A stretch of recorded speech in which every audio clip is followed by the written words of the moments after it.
Part 1. Prologue. The Voice of the Forest. The story of the Druids begins in an age when Europe had not yet learned to write, but already possessed memory, a memory carried through generations by living voices. Their image has reached us not through their own words, but through the reflections created by other civilizations, above all, Rome and Greece. These reflections distort the truth, yet through them we can still glimpse the outlines of a world that existed long before Christianity and long before the centralized states of the West. Ancient writers called the Druids priests, philosophers, judges, and at times, magicians. But behind those labels lay a far more intricate reality. They were the intellectual and spiritual elite of the Celtic world, existing across vast territories from Ireland to Gaul. Modern archaeology and linguistics confirm that they were not isolated shamans of scattered tribes, but representatives of a coherent tradition whose origins reach back at least to the middle of the first millennium. The image of the Druid known to antiquity was shaped during the late Iron Age, when Celtic civilization reached its height. Urban centers such as Bibracte, Entremont, and Gournay-sur-Arronde became political and economic hubs where, alongside chieftains, there stood advisors, judges, and keepers of rituals, the Druids. They operated within a society where law, religion, and morality were not separate domains. Every decision touching the life of the tribe was grounded in harmony with the laws of nature and of the ancestors. It was the Druids who interpreted those laws. After the Roman conquest of Gaul and Britain, however, their world vanished. The Romans dismantled the centers of Druidic influence, declaring their rites barbaric and their order subversive. What survived of them lived on only in Roman and later Christian writings, where they had already been transformed into symbols and myths. Thus, antiquity became legend. Julius Caesar, in his commentaries on the Gallic War, provided the most detailed, yet most biased account. He wrote that the Druids presided over all religious rituals, judged disputes, and educated young men in philosophy. They taught that the soul is immortal and passes into another body after death, that the universe follows eternal laws, and that virtue and knowledge are the highest goods. According to Caesar, Druidic training could last up to 20 years, and their teachings were never written down, for they believed writing weakened the memory. These words formed the foundation of a stereotype, the secret brotherhood of sages who guarded knowledge hidden from others. Other ancient sources expand this picture. Diodorus Siculus and Strabo described the Druids as philosophers exploring the invisible forces of nature. Pliny the Elder recorded that they performed sacrifices in sacred groves and revered the oak as a symbol of divinity. Tacitus described the destruction of the Druidic stronghold on the island of Mona, modern Anglesey, in 60 CE, when Roman troops under Suetonius Paulinus razed their sanctuaries. Taken together, these accounts forged an enduring image of the Druids as keepers of an ancient and incomprehensible power that stood in opposition to Roman civilization. In the centuries that followed, this image accumulated new interpretations. In late antiquity, they were imagined as philosophers of the barbarian North, in the Middle Ages as pagan sorcerers, and in the Age of Romanticism as guardians of a primal wisdom of nature. Each era reinvented its own Druids, transforming historical figures into symbols. Romantic writers of the 18th and 19th centuries, from Iolo Morgenbaibu to Victor Hugo, saw in them the embodiment of a lost union between humanity and the natural world. Modern neo-pagan movements have continued that line, reinterpreting the Druids as precursors of ecological awareness. The reason antiquity so easily became myth lies in the absence of direct sources. Not a single text written by a Druid has survived. Their knowledge existed only in oral form, so the destruction of their centers meant the loss of the tradition itself. Yet traces of their worldview endure, in archaeology, in Celtic art, in the myths of Ireland and Wales. These fragments allow historians to reconstruct the essential features of their culture: reverence for nature as a manifestation of the divine, belief in the cyclic rhythm of time, and the conviction that humanity is bound to all living things through the law of harmony. Modern archaeology reveals that Celtic sanctuaries were open-air spaces rather than temples enclosed by walls. Excavations uncover weapons, vessels, small idols, and ritual offerings, but no altars or statues in the Greek sense. The space itself was sacred. It embodied the idea that the divine required no intermediary. Oak groves, springs, and hilltops served as natural temples. The spiritual center of the Celtic world, therefore, had no walls. It was a world where faith and nature were inseparable.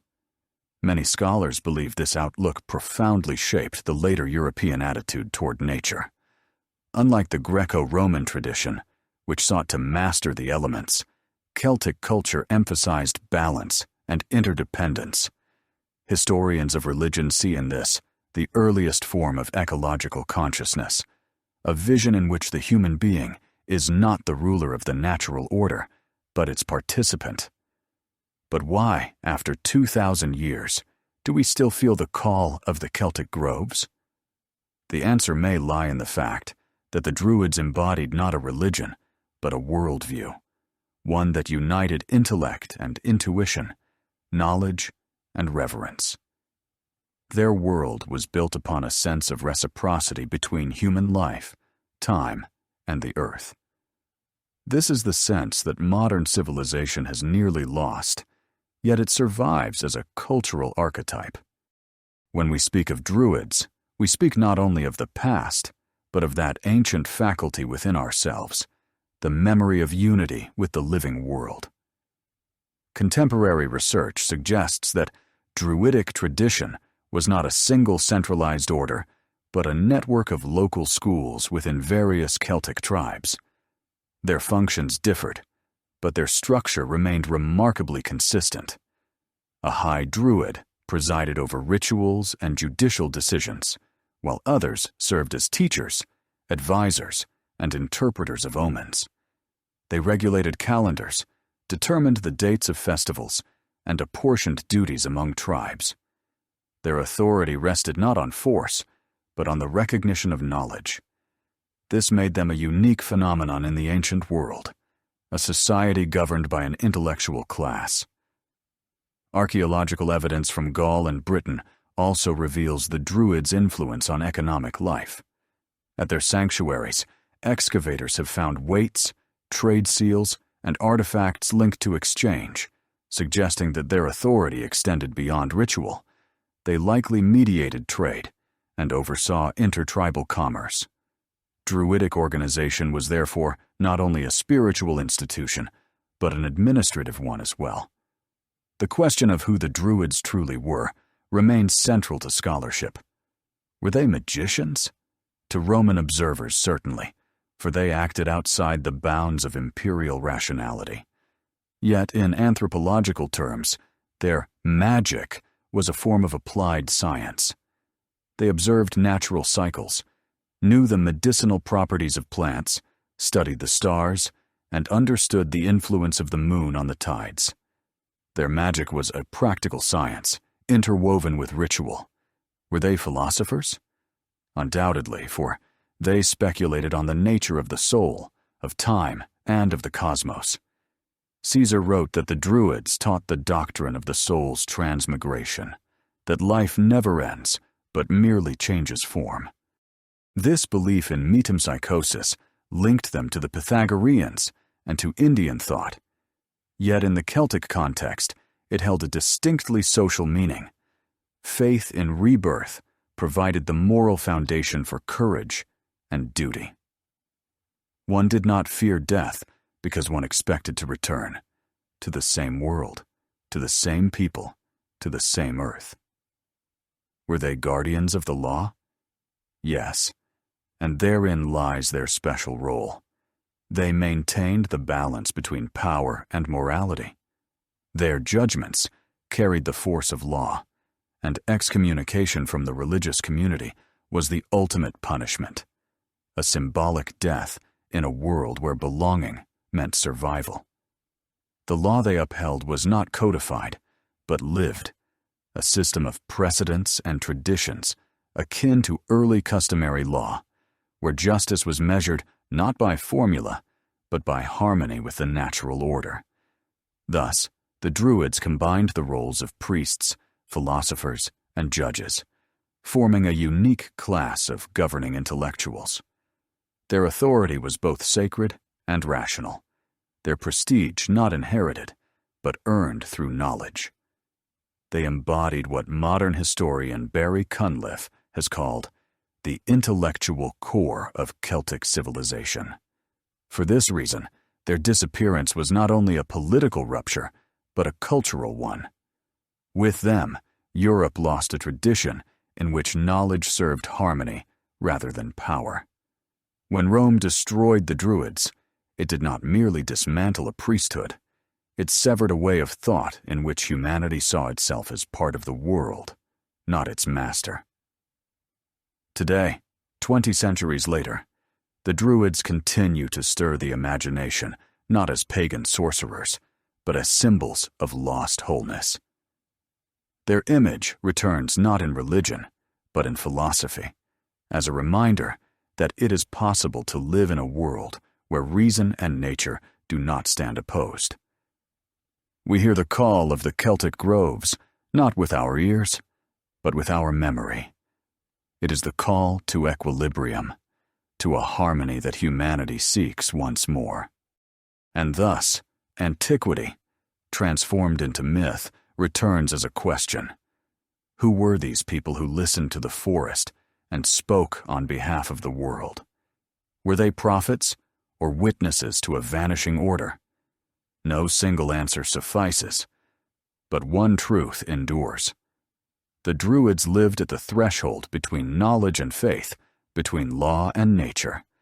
And it is that threshold, delicate and nearly invisible, that makes them one of the most mysterious figures in the ancient history of Europe.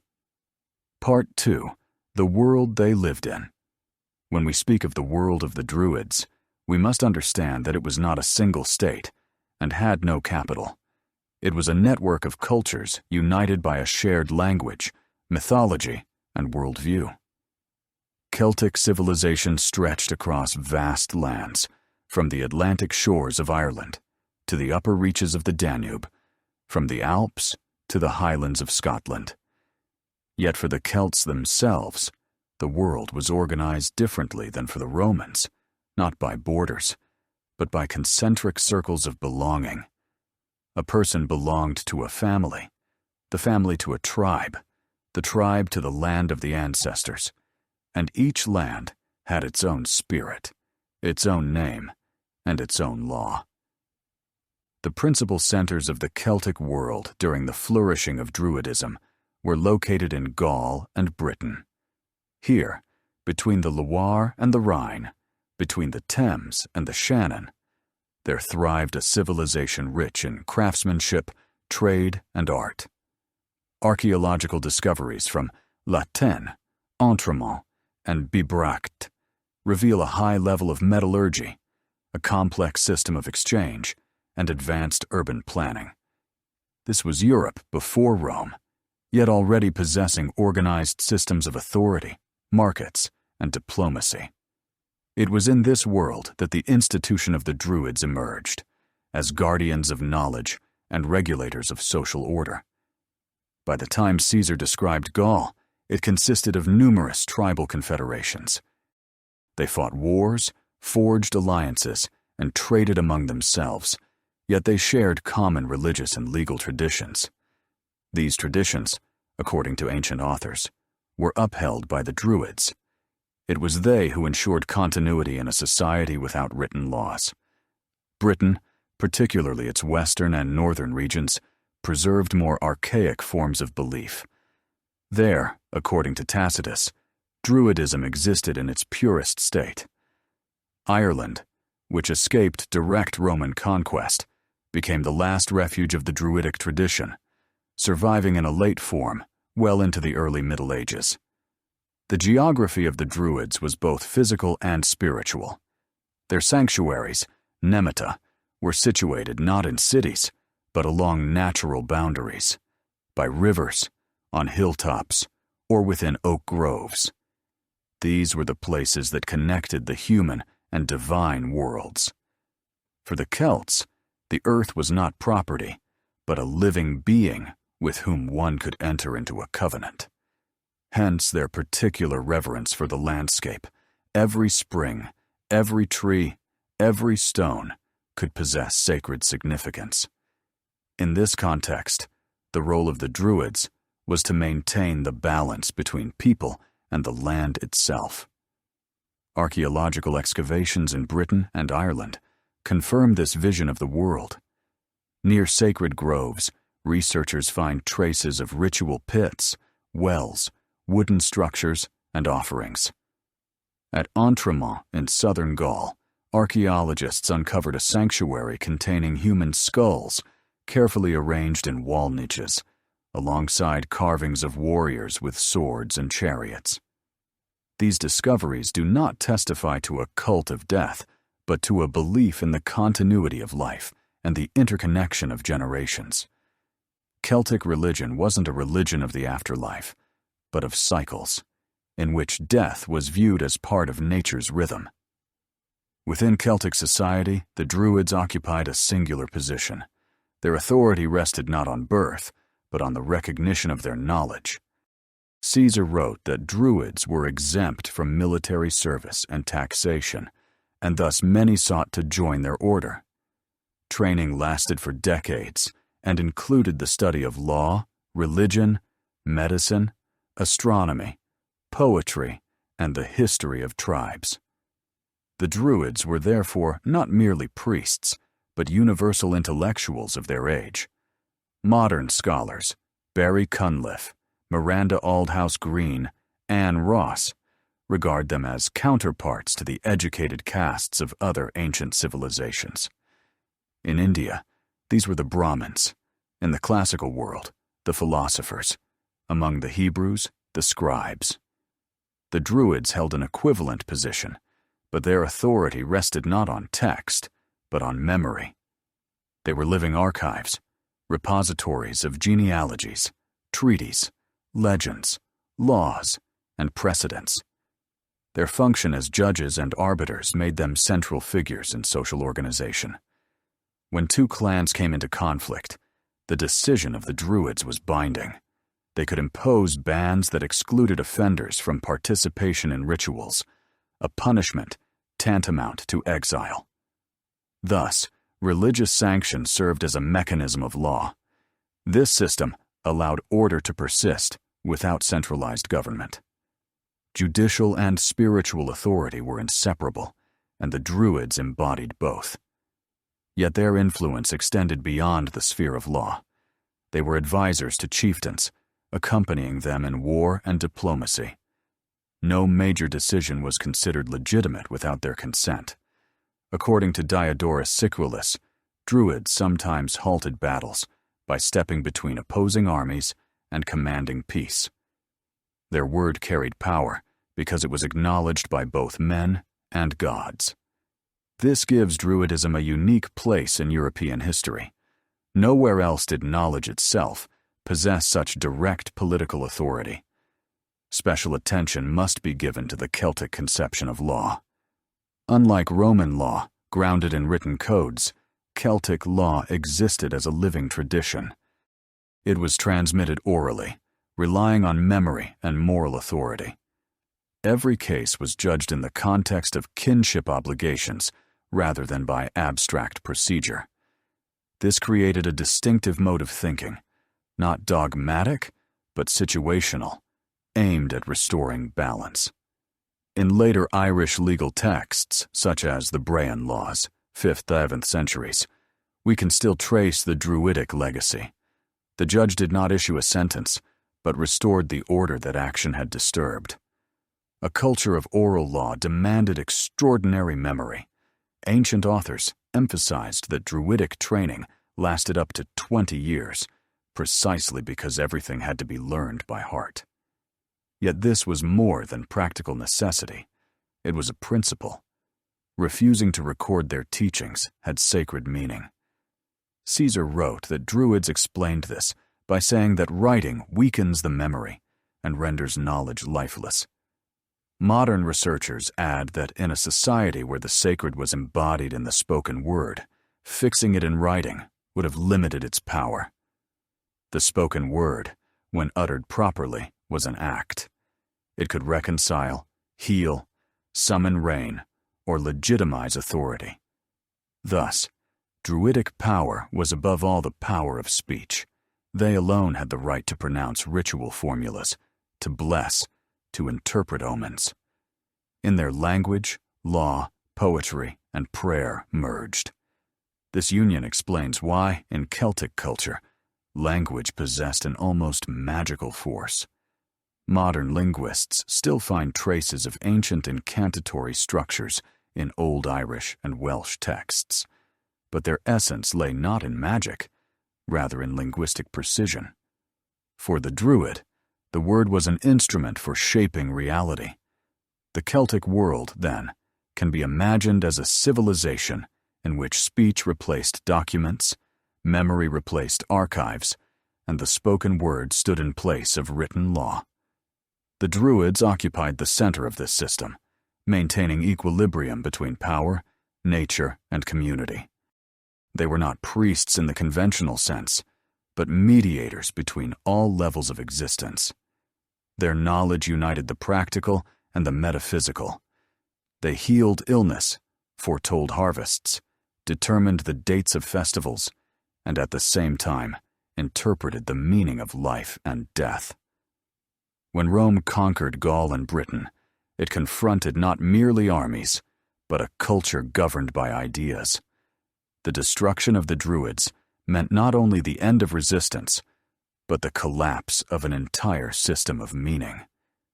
Yet even then, their image did not vanish. It survived in the Irish sagas, where Druids appear as counselors to kings and guardians of tradition. In those legends, we can still glimpse the memory of a time when knowledge and faith were one.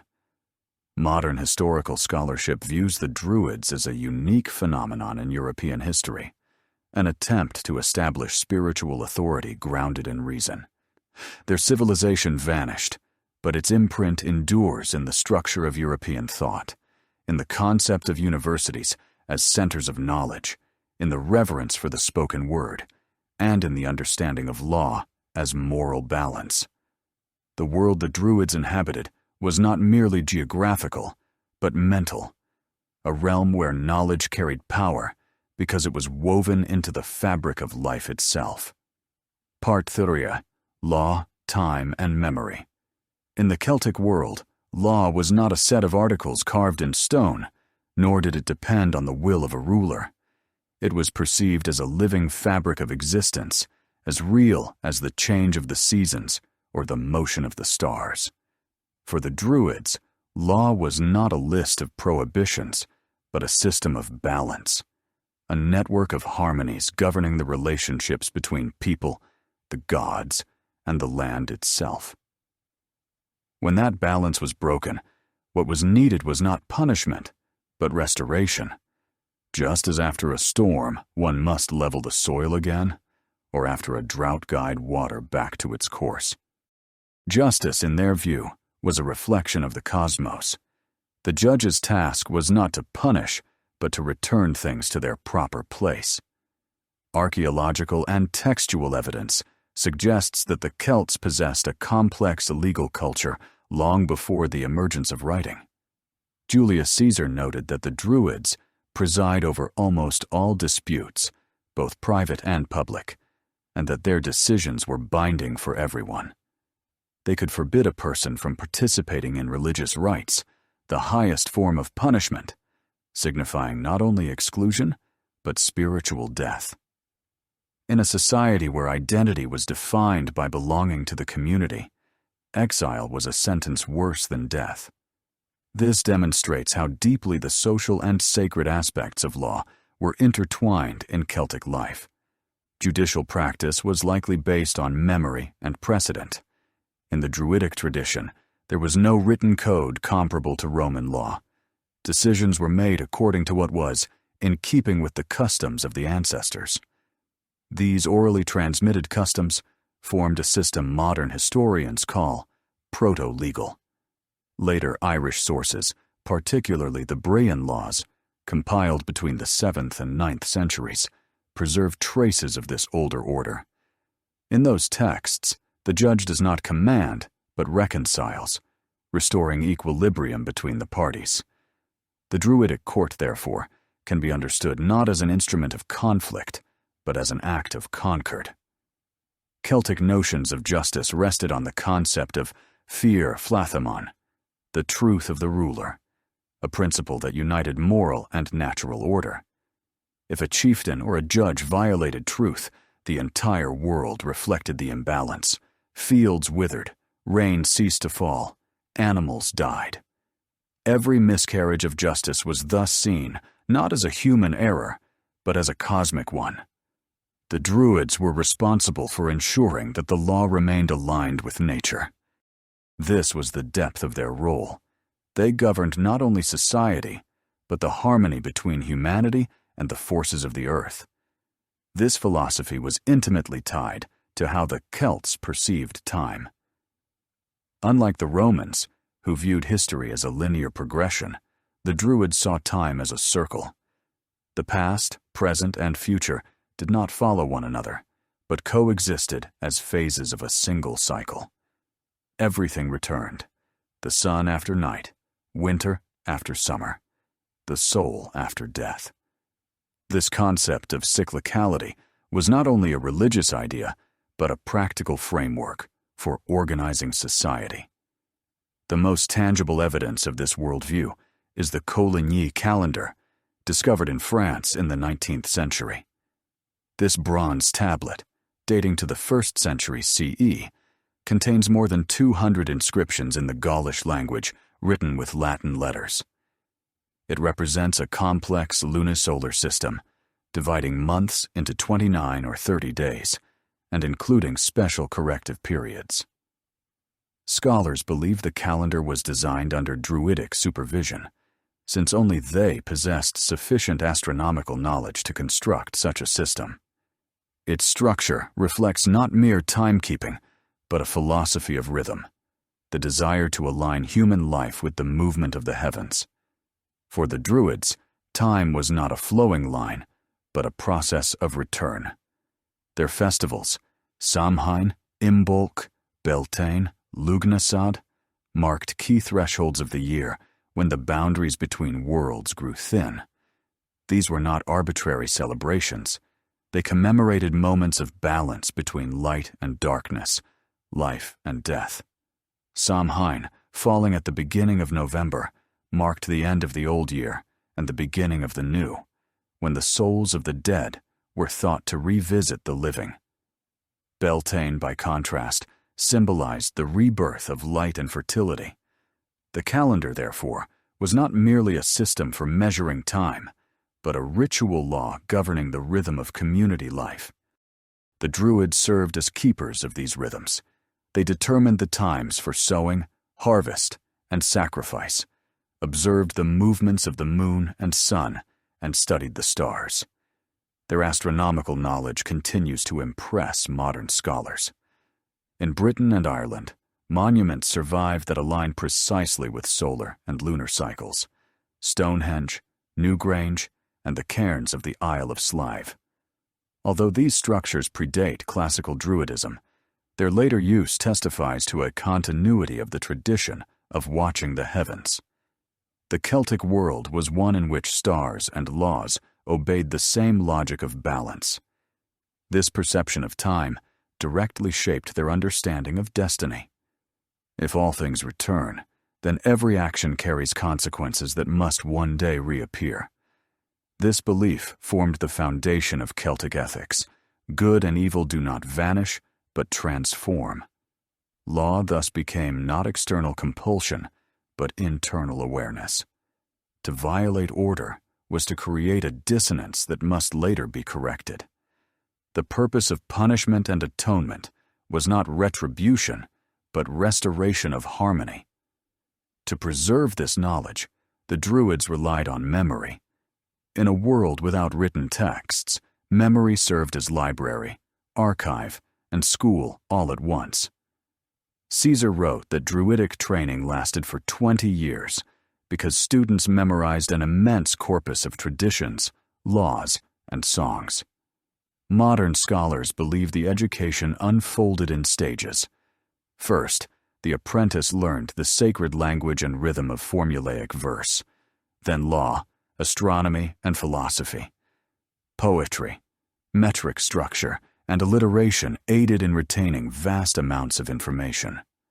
The culture of oral knowledge was not an archaic accident, but a deliberate choice. The refusal to write had a philosophical basis. The written word is dead. Only the spoken word lives. In a society where law was sacred, it could not be confined to a physical medium. Words had to be spoken, for through sound, the link between spirit and matter was made manifest. The spoken formula did not merely convey meaning, it created it. For the Druid, language was the instrument of world ordering. Memory, therefore, was not an individual faculty, but a collective act. Each generation recreated knowledge anew, teaching it to the next. This made their culture both dynamic and enduring. In it, myth and history were not separate. Myth was the form through which experience was preserved. That is why in the Irish sagas and early medieval epics, the Book of Invasions, the tale of Cuchulainn, we can still hear echoes of much older structures. These works, written down by Christian monks, retain traces of the Druidic age, when history and law spoke in the same rhythm. Forgetting, in this world, was not a mere mistake, but a spiritual crime. The loss of memory meant the loss of connection to the ancestors, and thus to law itself. Hence the recurring motif in Celtic poetry of the remembrance of names, the ritual recitation of lineages, places, and events that re-established the world's order. This was not an artistic device, but a legal and religious act. Through remembrance, society reaffirmed its own existence. The Druidic doctrine of the soul's immortality, mentioned by Caesar, is inseparable from this concept of memory. The Druids taught that the soul does not die, but passes from one body to another. This belief gave moral meaning to law. A person's actions do not disappear, but continue to operate in future lives. Responsibility became infinite, and justice natural. The notion of a posthumous judgment was replaced by the law of recompense within the cycle of reincarnation. Such faith made the Celts steadfast and unafraid of death, for death was not an end. This philosophy of the soul was no abstract metaphysics, it had practical implications. The warrior entering battle knew his spirit would return. The judge pronouncing a verdict knew he would one day face the consequences of his words. Law, therefore, was not imposed, but lived. It demanded no blind obedience, because it rested on the conviction that all things are connected. In such a world, even error had meaning. It became part of the process of restoring balance. All these elements, law, time, memory, and the soul, formed a single system in which knowledge and faith were inseparable. The Druids did not construct philosophy in the modern sense, but they lived according to philosophical principles: to observe, to understand, and to preserve. Their teaching united science and spirituality, morality and cosmos. In the Celtic worldview, law was not an instrument of power, but an expression of the universe's very structure. This tradition did not vanish with its keepers. In Irish legal texts, in Christian theology, even in European humanism, traces remain of that ancient conviction that justice means the restoration of order, not retribution. Across centuries, this knowledge transformed but never disappeared. It became part of the Western idea of conscience, duty, and the balance between the individual and the collective. When Roman chroniclers wrote of barbarians, they failed to grasp that before them stood a society in which law and cosmos were one and the same. For the Druids, there was no division between science and morality, between time and justice. Everything followed a single principle: all things return, and nothing truly disappears. For this reason, Druidic thought cannot be reduced to religion in the narrow sense. It was a worldview in which everything possessed its place and purpose. Law was not command, but memory, the remembrance of an order established at the dawn of time. Time was not a line, but the breath of the world. And memory, not an act of mind, but a sacred duty. Such was the law of the Druids, unwritten yet eternal, unearthly yet filled with human meaning.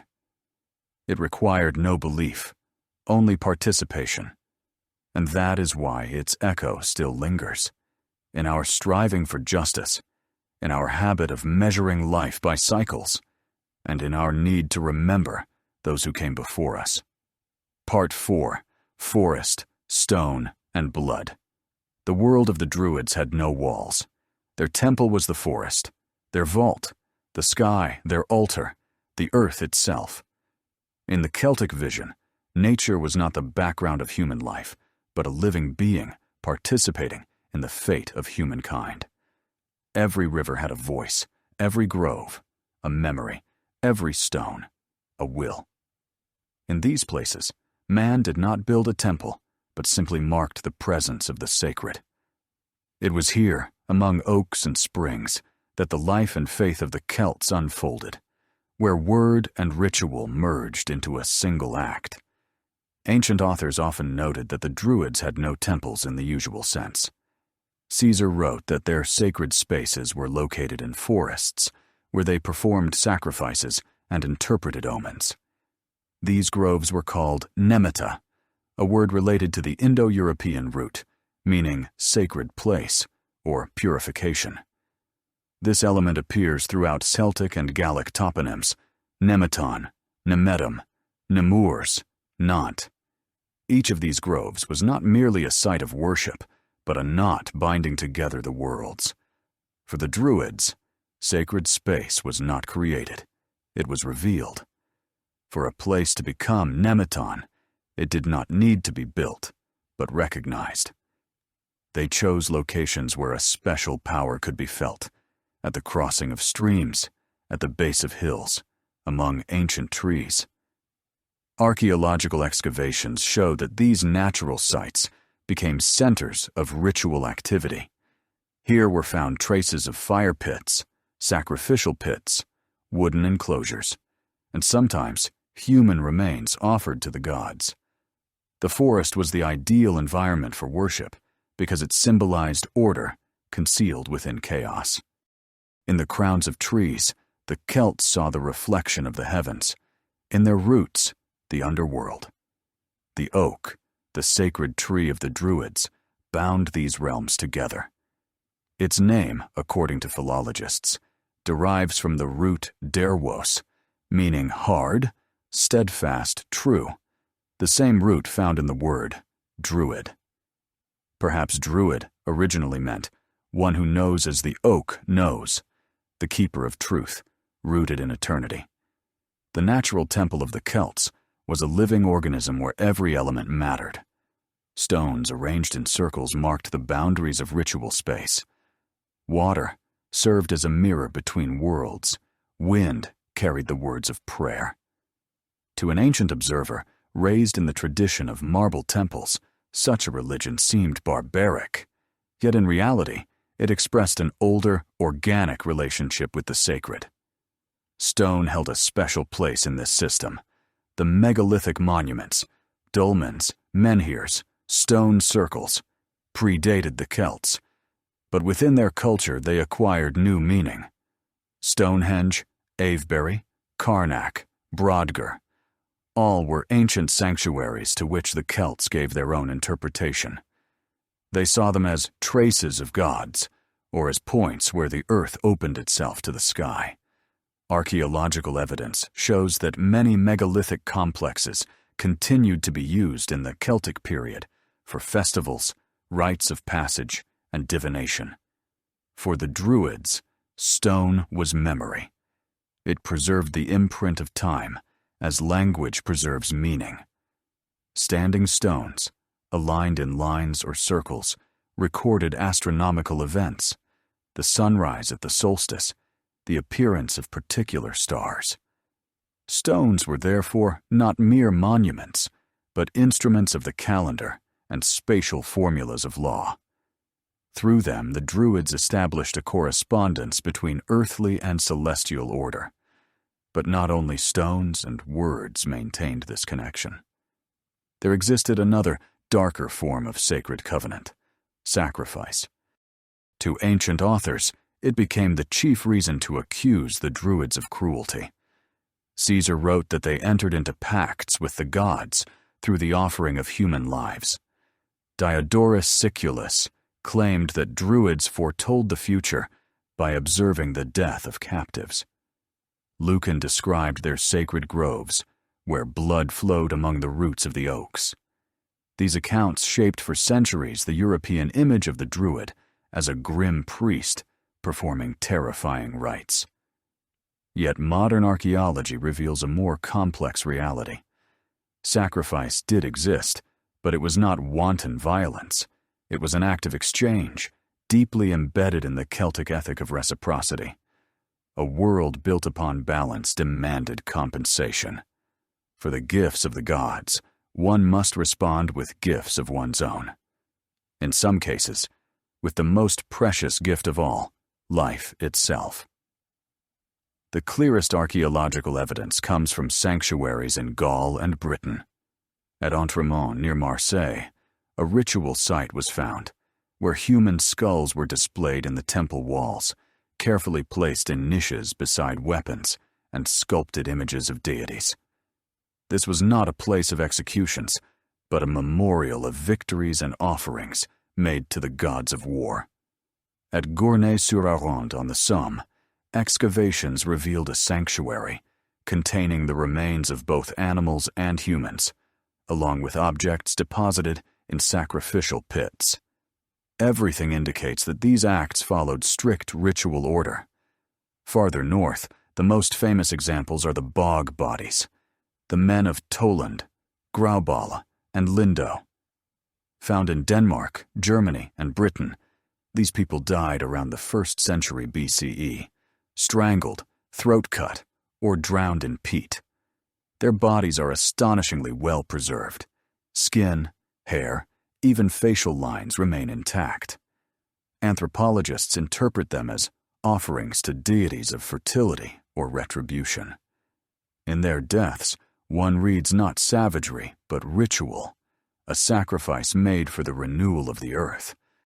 Professor Miranda Aldhouse Green, in her monumental study Human Sacrifice in Iron Age Europe, demonstrates that most such cases should be understood as ritual communication with the divine, rather than mass slaughter.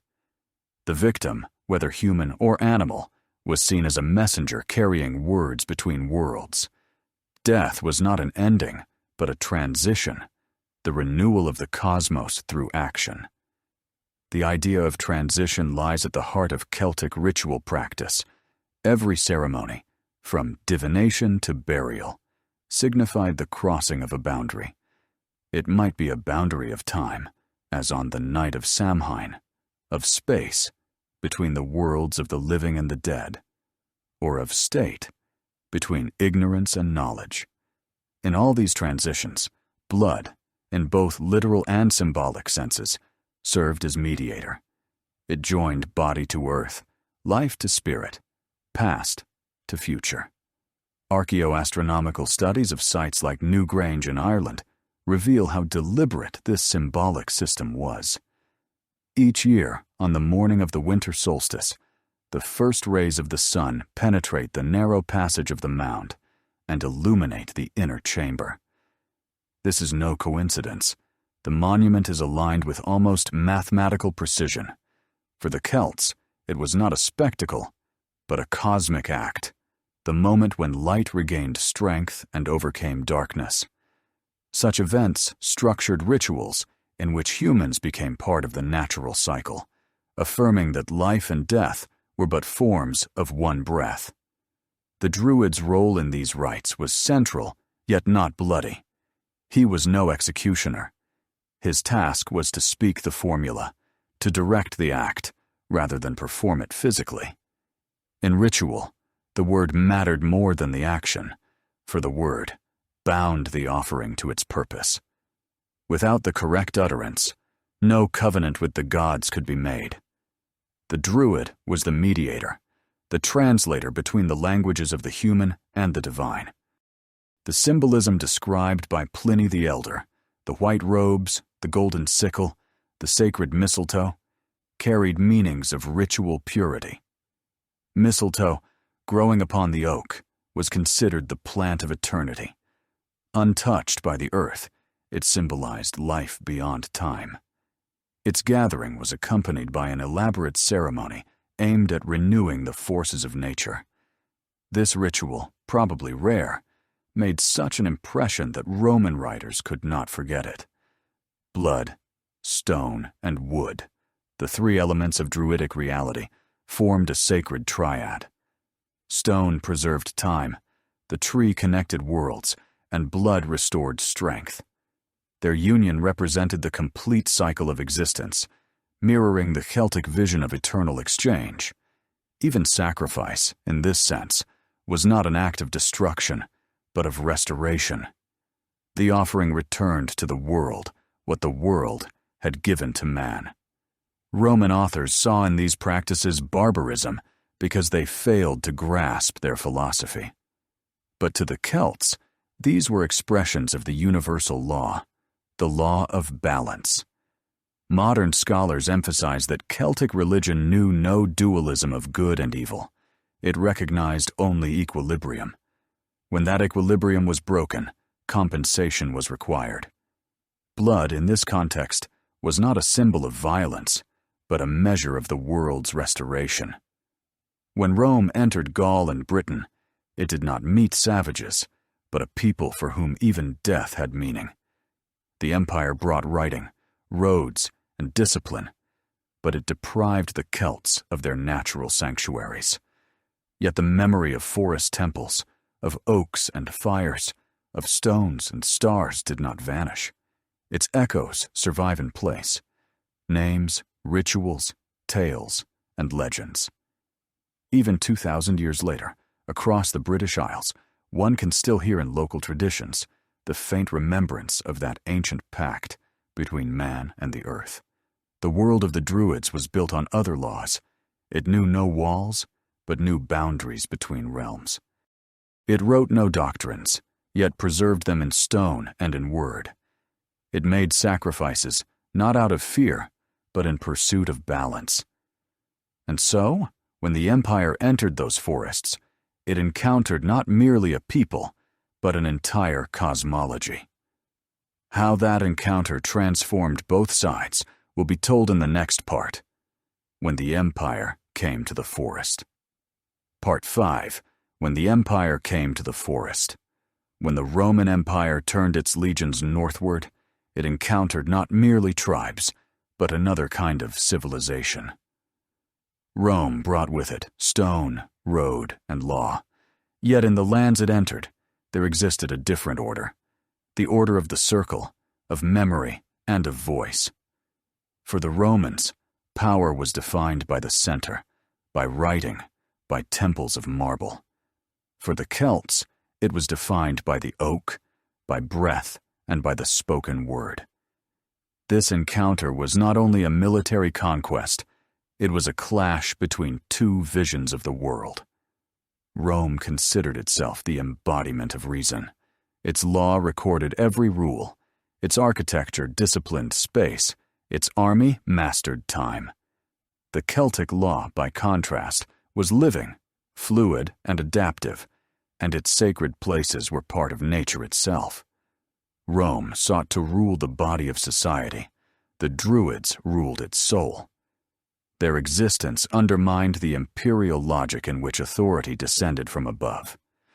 The Druidic system, where power rested in speech and memory, seemed dangerous to Rome precisely because it had no center, no hierarchy that could be controlled, and no dependence on writing. As early as the reigns of Tiberius and Claudius, the Senate debated the need to eradicate the Druids. Pliny the Elder wrote of this campaign, Druidarum religionem, saevis superstitionibus, plenum, dirumque, abolitum, esse. The Druidic faith, filled with dark superstitions, was abolished. The ban was not purely religious, but political. The Druids united communities. Their word carried more authority than that of magistrates. Their councils could decide the fate of wars.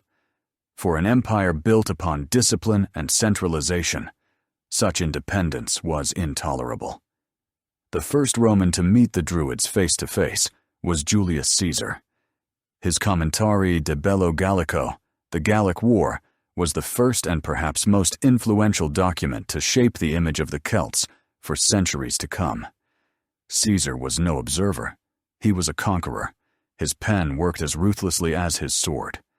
Yet in his descriptions of the Druids, he combined respect and threat, curiosity and fear. In omni Gallia eorum hominum, qui aliquo sunt numero atque honore, genera sunt duo, nam plebes paene servorum habetur loco, illi rebus divinis intersunt, sacrificia publica ac privata procurant, religiones interpretantur. Throughout all Gaul, there are two classes of men who are of any rank or dignity, the nobles and the Druids. The common people are almost in the condition of slaves. The Druids attend to sacred matters, conduct public and private sacrifices, and interpret religion. De Bello Gallico, 613. For Caesar, the Druids were priests, judges, and philosophers at once. He even acknowledged their learning. Desideribus atque eorum motu, de mundi ac terrarum magnitudine, de rerum natura, de deorum immortalium, viac potestate disputant. They discuss the stars and their movements, the extent of the universe and of the earth, the nature of things, and the power and authority of the immortal gods. Yet in the same text, he turned them into enemies of civilization. Pro vita hominis, nisi hominis, vita redatur, non posse deorum immortalium, numen placere arbitrantur.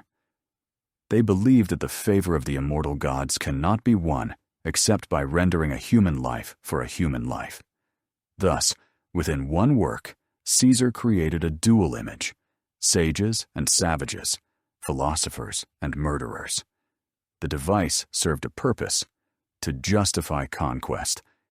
By destroying the Druids, Rome appeared to be rescuing the world from darkness. Caesar's campaign in Gaul, 58-51 BCE, was not merely a military expedition, but a cultural catastrophe. Under the pretext of punishing rebellion, he systematically destroyed sanctuaries, cut down sacred groves, and dispersed Druidic assemblies. Rome could not tolerate an independent intellectual caste capable of uniting tribes spiritually. Where groves had once stood, forums arose. Where prayers had been spoken, barracks appeared. Archaeology confirms this transformation. In many former centers of Druidism, Bibracte, Gournay, Alesia, the traces of temples were replaced by standard Roman constructions. But with the architecture, the very fabric of culture changed. In place of living law came written codes. In place of oral courts, magistrates.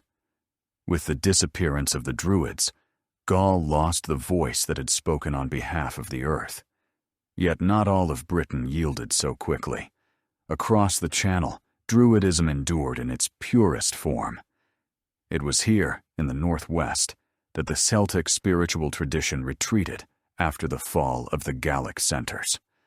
When Emperor Claudius sent his legions to Britain in 43 CE, he was not merely conquering a province, he was extinguishing the last free world of ancient Europe.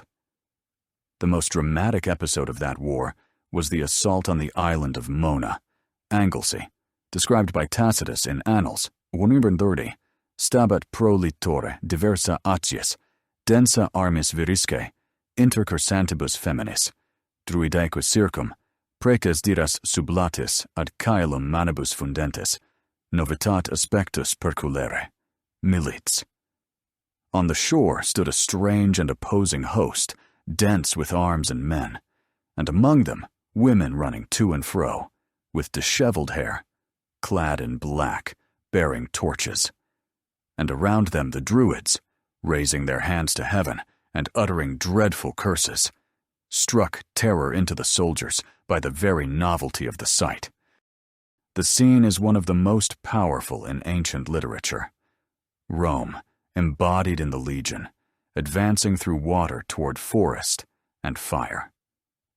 Tacitus, though loyal to the empire, could not conceal a sense of awe.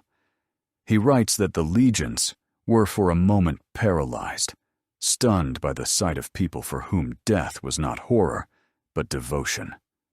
After their victory, the Romans cut down the sacred groves and burned the altars. Thus ended one of the last acts of resistance of the ancient Celtic spirit. Archaeological findings on Anglesey confirm Tacitus's account. Layers of fire, ruined structures, ritual objects, and charred wooden sanctuaries.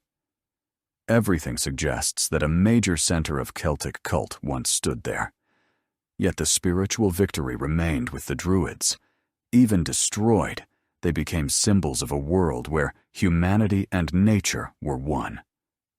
After the fall of Mona, Druidism gradually disappeared as a public institution. Yet it did not vanish as a tradition. In Ireland, Wales and Brittany, castes of poets and judges, the Fili, Brehons, and bards, continued to exist, inheriting the Druids' functions. Their words were now addressed not to gods, but to kings, yet the rhythm and force of their speech remained the same. Christianization, which came later, did not extinguish this oral culture, but recoded it. Certain elements of Druidic thought entered early medieval monastic tradition. Irish monks, copying Latin texts, often blended Christian doctrine with Celtic ideas of cycle and nature in their marginal notes. In the Book of Armagh and the Song of Emergen, one can still hear the rhythm of memory that once resonated in Druidic chants. This continuity was no accident. Spiritual inheritance proved stronger than conquest. The empire that sought to destroy Druidism unintentionally absorbed its logic. Roman law, based on the idea of cosmic order, ordo universalis, partially echoed the Druidic principle of balance. The Latin art of rhetoric, in which the spoken word holds persuasive power, became a direct continuation of faith in the potency of utterance. Even the Christian church, organized as a hierarchy, yet founded on the word, became a new form of sacred knowledge, carrying distant echoes of the Celtic tradition. By late antiquity, as Europe began to forget its own gods, the figure of the Druid turned into a symbol of lost wisdom. In the writings of Ammianus, Marcellinus, and Isidore of Seville, they appear not as priests, but as philosophers of the North. Medieval authors saw them as forerunners of Christian saints, guardians of natural truth. In the 12th century, Geoffrey of Monmouth, in his History of the Kings of Britain, created the image of Merlin, half Druid, half Christian, embodying a synthesis of ancient magic and new faith. Thus the Druids, vanished as a historical force, were reborn as an idea. That rebirth wasn't accidental. Europe, having outlived Rome and its collapse, sought its roots and found them in those who had preserved the memory of the land. The image of the Druid became the mirror of a nostalgia for harmony, destroyed by the civilization of stone. During the Renaissance, and even more in the 19th century, with the rise of Romanticism, this image revived again in the works of English poets, antiquarians, and early archaeologists. Yet its source remained the same: the shadowed groves that Rome once burned. The encounter between empire and forest did not end in the annihilation of one or the other. It became an exchange. Rome gave the Celts writing and roads. The Celts gave Rome memory and mystical depth. From that meeting arose Europe, a continent where written law coexists with poetry and rationality with faith in mystery. When we read Caesar, Tacitus, or Pliny today, we must remember, behind their lines about barbarians lie the voices of those who never wrote. The Druids vanished because their knowledge could not be inscribed, and yet for that very reason it outlived empires. Rome fell. Their memory did not. And perhaps in this lies their final victory. When the empire came into the forest, it thought it was bringing light. But in the shadow of the oaks, another fire was already burning: the fire of memory. Part 6. The memory hidden in language. After the legions of Rome felled the last sacred oaks, silence followed. But silence is not death. For the Celtic world, accustomed to transmitting knowledge through the voice, silence became a new form of preservation. Vanishing from the groves and forests, the Druids did not vanish from time. They migrated into memory, into speech, into the very fabric of language. The first centuries after the fall of Rome were an age of slow rebirth for Europe. Where forums crumbled, monasteries arose. Where Latin law fell silent, the ancient words began to speak again.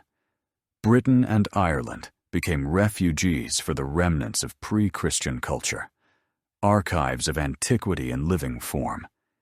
Here, on the margins of the former empire, survived the memory of an age when speech was action and truth was breath. Archaeology and early Irish texts testify to a clear line of spiritual continuity between the Druids and the poets, the Fili. After the disappearance of the Druids, their roles were inherited by new castes: judges, brehons, poets, Fili, chroniclers, seanchaí. These people performed the same functions that had once belonged to the Druids.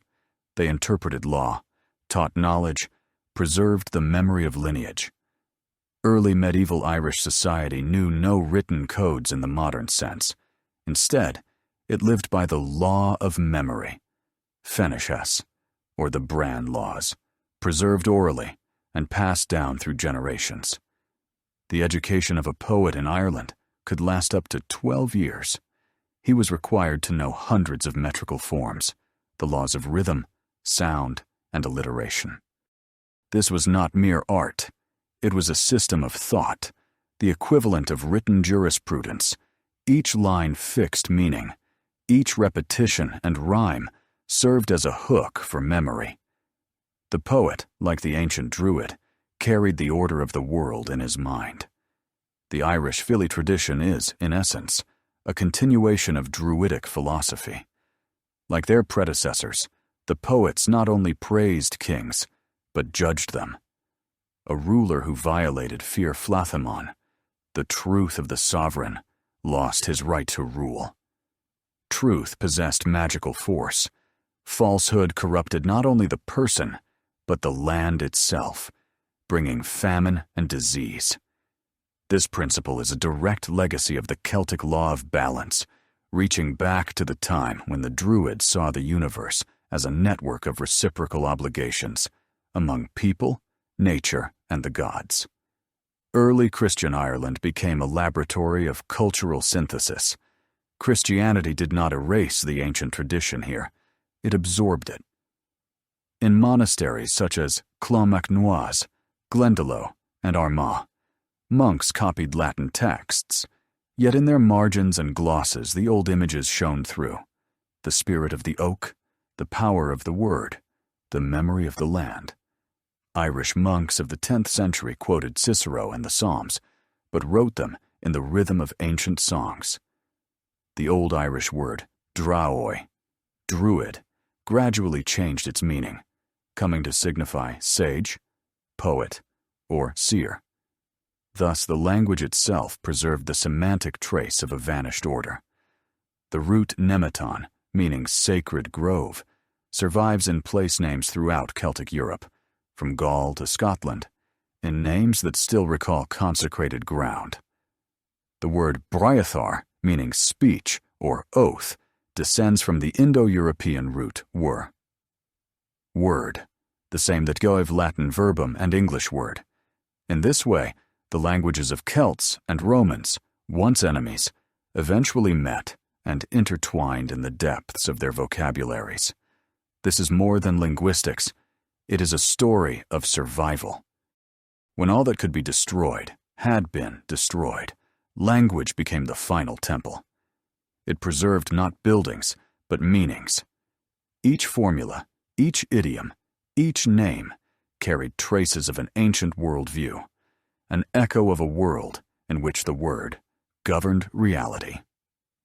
Irish poetry of the 7th to 9th centuries is one of Europe's miracles. It possesses a sense of space and time unknown to antiquity. In these poems, nature is animate, the tree speaks, the wind counsels, the stream remembers. This is not metaphor, but the lingering pulse of Druidic perception, the idea that all beings are bound together. Modern scholars such as Proincius Mac Cona and John Carey see in this poetry a direct continuation of pre-Christian cosmology.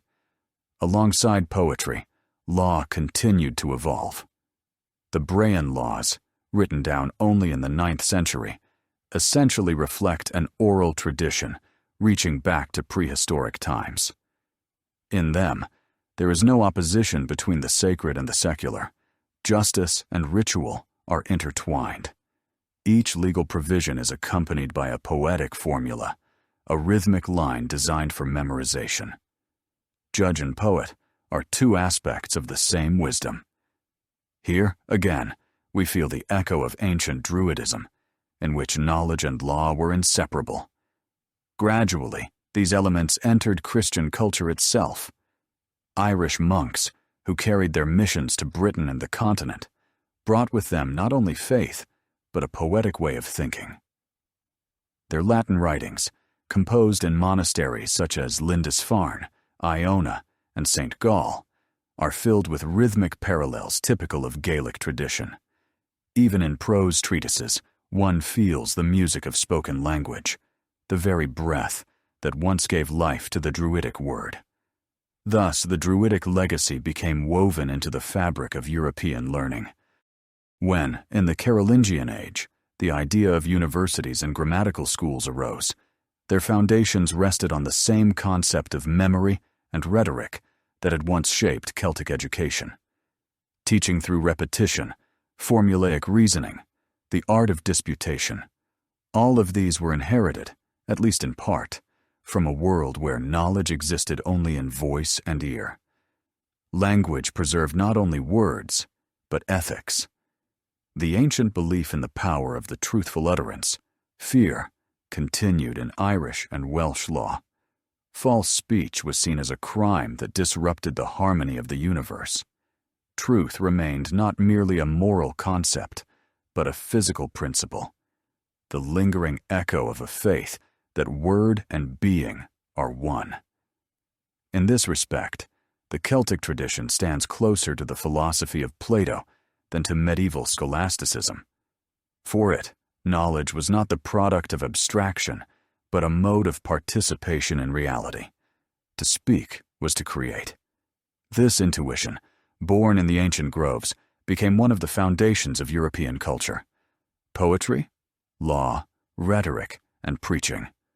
all branches of a single tree whose roots lie in Celtic soil. When we read the old Irish texts, Lebor Gabala Eren, the Book of the Taking of Ireland, Senchus Mar, the Welsh triads, we hear the resonance of ancient incantations. Even beneath a Christian surface, they carry the structure of mythopoetic thought. In them, time is cyclical, truth has rhythm, and the word possesses destiny. Thus, language became the final refuge of the Druids. It absorbed everything that could not be burned: rhythm, memory, and the inner bond between humanity and the world. And when, centuries later, the Romantics returned to the Celtic heritage, they discovered not invention, but living texture, the invisible thread linking antiquity to the present. That thread is the memory hidden in language. Within it lives not only the past, but the very possibility of the future. For as long as we speak, we remember. And as long as we remember, the Druids have not departed. Part 7. Epilogue. The silence. After the word. The world that once knew the Druids has long disappeared from the maps, but it has not vanished from memory. It has dissolved into the layers of the earth, into the bends of rivers, into the shadows of ancient oaks. And yet, we still feel its breath. In the rustle of leaves, in the shimmer of dawn, in the way silence holds sound. What was once called the magic of nature is now called an ecosystem, or energy, or a field. But the essence remains the same. The world is alive, and humanity is part of it. The Druids believed that every being is a knot within a single fabric. Their sacred groves were not temples, but meeting places for all levels of existence, from stone to star.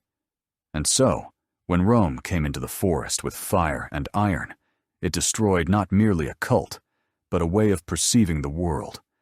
Yet form can be destroyed, not meaning. The idea of unity endured, even beyond the empire itself. The centuries passed, but the world returned to this thought again and again. When the philosophers of the Renaissance discovered the harmony of the cosmos, they were unknowingly repeating the Druidic formula of balance. When 19th century scientists realized that Earth is a system in which life sustains itself, they were approaching the same understanding once whispered beside ancient fires. And when modern people speak of the interconnection of all living things, they are simply repeating ancient words, letters lost, meaning intact. We live in an age where knowledge has become separated from wisdom. We know how the sky is built, but we no longer know how to see it. We understand the mechanisms of life, but lose the ability to feel its breath. And yet, despite the noise and glare of civilization, the world still speaks, through rain, stone, leaves, music, and language. One only needs to slow down a little to listen. For many centuries, Europe believed that mystery was the sign of ignorance. The Enlightenment, science, and rationality brought humanity clarity, but took away depth. And yet today, we are once more searching for what was lost. Modern physics speaks of the interdependence between observer and phenomenon, ecology of the fragile balance of all living forms, philosophy of the return of wholeness in perception. What the Druids once called sacred order, we now call sustainability, balance, or system. The names have changed, but the meaning has not. Nothing exists alone. The world has not ceased to be alive. We have only ceased to notice its breathing. But every tree, every drop of dew, every inhalation reminds us that life is not apart from us. When a person hears the wind and does not think of equations, but simply listens, they return to the place where memory began, to that primordial rhythm where word was action and silence was meaning. Today, the forest is becoming a temple again. People enter it not for ritual, but for rest. They seek not gods, but balance. Scientific papers now explain how time among trees lowers anxiety and restores the rhythm of the heart. But the ancients needed no proof. They simply knew. Silence heals. It is not emptiness. Within it, one can hear the world living. Perhaps that is why poets, philosophers, and scientists, standing on opposite shores of time, converge upon the same understanding, the sense of connection. Yeats saw in Celtic memory not the past, but a living fabric woven of dreams and destinies.